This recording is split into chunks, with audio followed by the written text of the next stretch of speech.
Boris Johnson, Prime Minister of the United Kingdom for 5 more years, now has an absolute majority.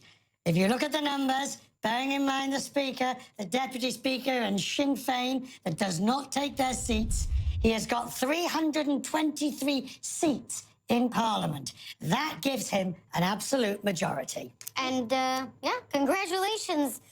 A minute ago from the daughter of the President of the United States, Ivanka Trump.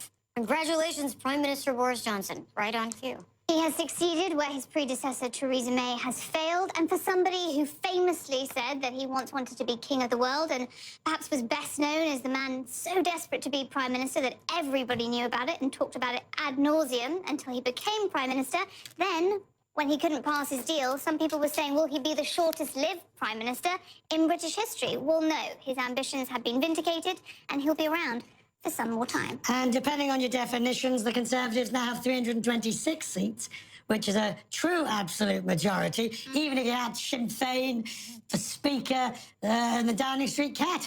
Nick Robertson is at the Boris Johnson seat of Uxbridge, his constituency. So, Nick, you and I have sat and talked many nights and broadcast. We can now pretty much say Brexit is going to happen at the end of January. Yeah, the Prime Minister's outlined it already. He's said that we'll leave on the 31st of January, that they will have a Brexit budget in the middle of February. That the coming year, 2020, will be the one where the new trade deal is negotiated with the European Union.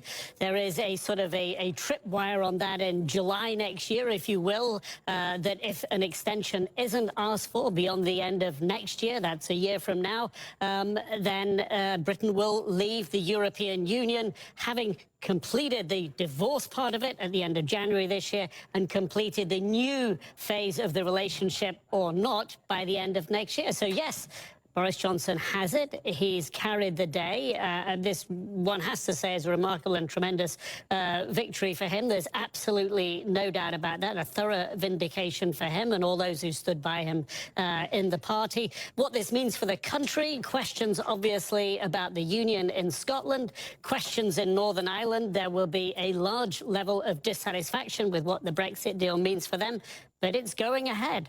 This is what Boris Johnson said. State opening of Parliament next week. He's talked about a vote on his deal before Christmas and then the getting it into law by the end of January. It's happening. Richard?